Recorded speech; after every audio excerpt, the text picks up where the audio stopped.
Good morning. It's 6 o'clock on Monday, the 3rd of November. These are your headlines this hour.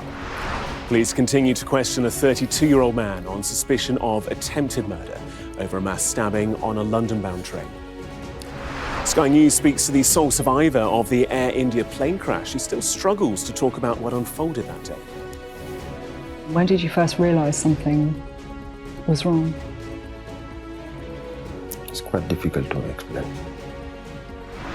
Prince William heads to Brazil for the Earthshot Prize, hoping to leave behind the scandal surrounding his uncle, Andrew Mountbatten-Windsor. Warnings of high street baby scan clinics putting expectant mothers at risk, misdiagnosing illnesses and failing to spot emergencies. And at 6:40, we'll see what's making the headlines in the papers with this morning's panellist, Saba Amedi.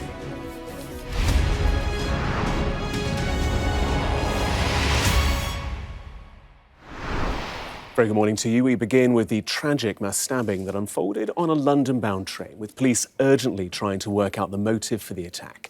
Among the 11 injured is one of the train's crew members who's been left fighting for his life in hospital after failing and after trying to stop the attacker.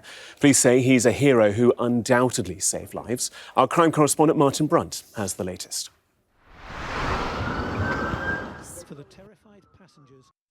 Well, the Prime Minister, Sir Keir Starmer, has called the attack appalling and deeply concerning. Home Office figures show knife crime in England and Wales has risen 87% over the course of the past decade. Let's cross to Westminster. Tamara Cohen's there for us. Tamara, just tell us more about the political response. Well, the Prime Minister responded within hours of this situation unfolding, saying it was an appalling incident and extremely concerning. We expect the Home Secretary to provide some kind of update to MPs today. She had praised the exceptional bravery of the staff and passengers, and we're just starting to understand some of their heroic behaviour and how it saved lives that night. Now, yes, there has been... Well, in a statement, Air India said, "We are deeply conscious of our responsibility to provide Mr Ramesh with support through what must have been an unimaginable period. Care for him and indeed all families affected by the tragedy remains our absolute priority." Senior leaders from across Tata Group continue to visit families to express their deepest condolences. An offer has been made to Mr Ramesh's representatives to arrange such a meeting. We will continue to reach out and we very much hope to receive a positive response. And we'll have plenty more on this story on Mornings with Ridge and Frost from 7 o'clock. You can see the full interview with Sophie Ridge at 9. Now then, let's bring you up to speed on some of the morning's other stories. A 6.3 magnitude earthquake struck northern Afghanistan, killing at least 20 people. The disaster struck near the city of Mazar-e-Sharif, leaving at least 320 injured and damaging the historic Blue Mosque. The earthquake's epicentre reportedly reached 28 kilometres in depth. A 9-month-old baby has died after a dog attack at a house in the Welsh town of Roggett. Gwent police say emergency services were called at around 6 p.m. last night. The baby pronounced dead at the scene. The dog's been seized and removed from the property. The Foreign Secretary's in Jordan today as part of her Middle East tour. Yvette Cooper said that people of Gaza simply cannot afford to wait for aid. She's expected to visit a warehouse of UK-supplied aid, stuck waiting to enter the territory, despite the truce between Israel and Hamas. Meanwhile, Israel says the Red Cross has received the bodies of 3 people released by Hamas. The bodies will be received in a military ceremony before undergoing a formal identification process.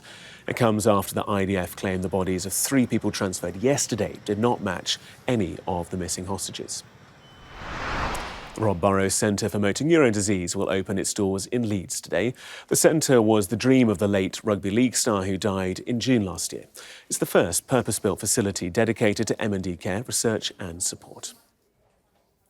Now then, Prince William will be in Brazil this week for the 5th annual Earthshot Prize, the environmental awards that he founded. But it will be overshadowed by the royal scandal surrounding Andrew Mountbatten-Windsor. Our royal correspondent, Rhiannon Mills, has more.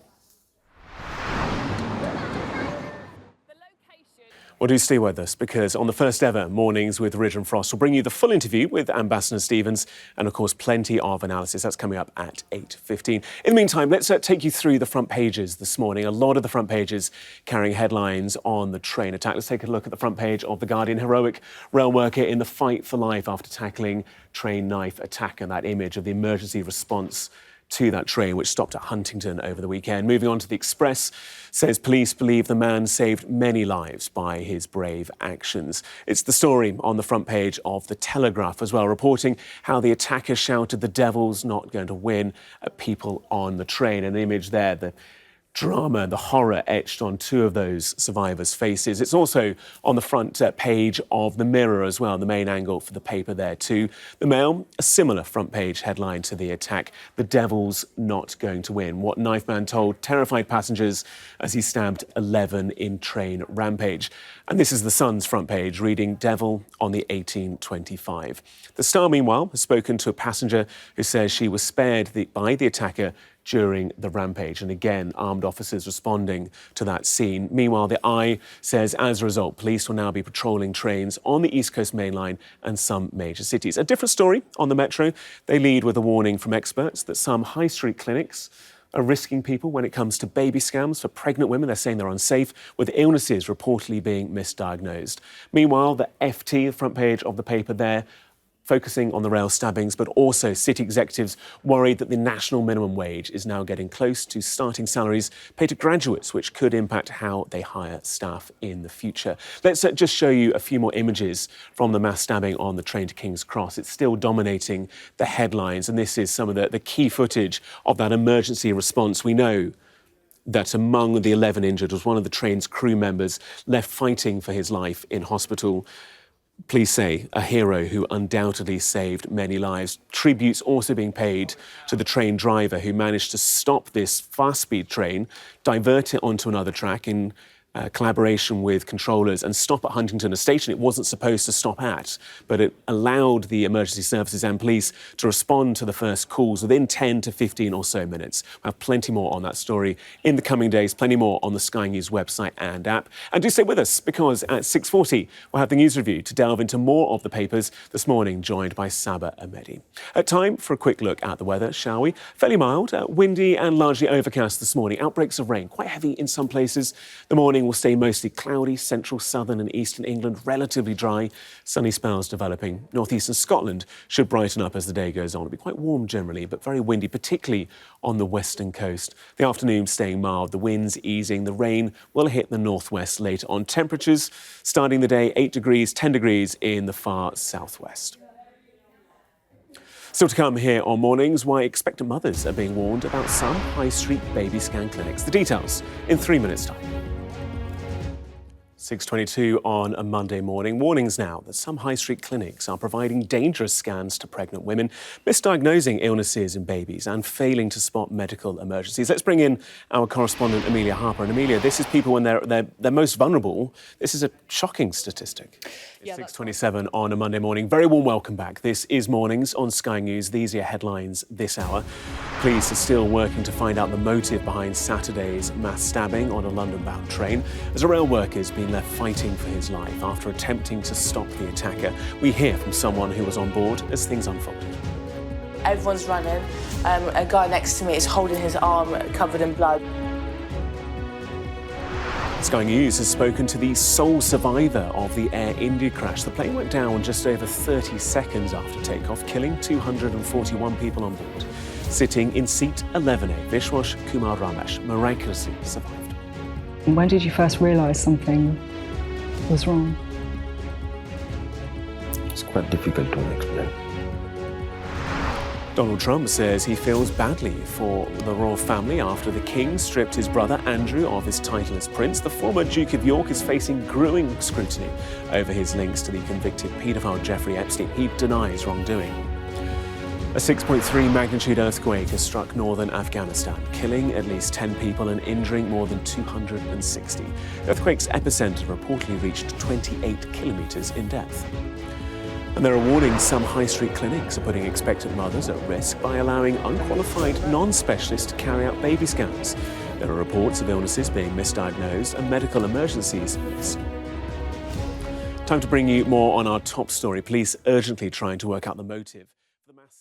Well, for plenty more on that and all the day's top stories, including Sophie's exclusive interview with the only survivor of the Air India disaster, make sure to check out our brand new Cheat Sheet podcast with Sophie and Wilf. So I sat down with Vishwash Kumar Ramesh. He was he was sat in seat 11A. Lots of people now booking that seat on planes. It was a miracle, his survival. But I think if you asked him, he wouldn't see it that way. He would see it as a tragedy. Because this is a man who was utterly broken by what happened. He told me that all he does is sit in his room on his own, not watching TV, not listening to the radio, on his own, in silence, thinking about his brother. Because his younger brother was on the flight too, and he lost his life. And frankly, that's destroyed Vishwash Kumar's life as well. Well, scan the QR code on your screen now. You can listen to today's Cheat Sheet podcast in full. Just a reminder, plenty more stories on the Sky News website and Sky News app. It is 6:31. Let's bring you up to speed on the sports now. Plenty more of all the day's sports with Jackie, who's going to be throughout the morning's show with us. Jackie, Erling Haaland just showing off at the moment, right? 26 goals in 16 games. I know, it's ridiculous, and that's why I think why he did the robot celebration at the end of those goals, because he's kind of like a robot. And Still to come here on Mornings, we're going to discuss the stories making the headlines in the papers with our panellist Saba Ahmedi next. Time to see the stories making the headlines today in our paper review, joined by young British Imam Saba Ahmedi. Good to have you with us. Appreciate you coming in. Thank you. I also we have to talk about this. I appreciate you bringing this. This was... What's this? This was basically on the way out this morning. I thought, you know what, there's some blondie left over that we made yesterday. My daughter basically yesterday finished the first reading of the initial book you read before you start the Holy Quran. Right. So in celebration of that, we had all the family over, and then my wife made that. So I thought, listen, why not bring you some, because there's some left over. So enjoy it with your coffee, whatever, or tea, whatever. It's taking the headlines this morning. I have been doing the news for over a decade. I have never been brought snacks. Oh, bless ever. you. Are you? This is a great day. This is a great. What's the rest of the day look like for you? So here today with you, and then back to the office.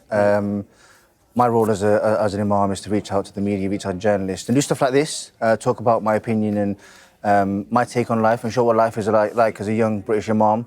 I'm also a content creator. So I've started running now, so a lot of running content. There's a lot of running content on Instagram. There is. That's kind of how much of life is that taking over? Well, that started taking over every day. I'm trying to get a run in. But I'm struggling to find out what is zone 2, zone 3, not running in zone 4, not running in zone 5, which is a mission to try and run in zone 2.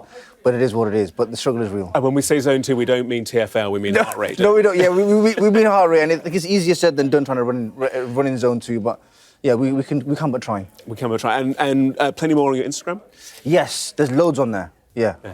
So you can find more about what I do, life as a young British imam, as a young Muslim, on the Young Imam on Instagram and all social media platforms. Well, good to have you with us. Good to have you with us taking a look at the papers. The front pages are dominated. Let's start with The Sun, I think, it's just underneath. Yes. The front page is dominated with the story of the, as The Guardian says, heroic rail worker in fight for life after tackling train knife attacker. This is the story that dominates all the papers, and just the speed at which the train driver who's taking a train of 10 carriages managed to get from being on the high-speed line to having people arrested within 8 minutes. Yeah, even the train driver himself, I think he was on what it is. It is what it is. We appreciate you coming in. Really good to have you with us.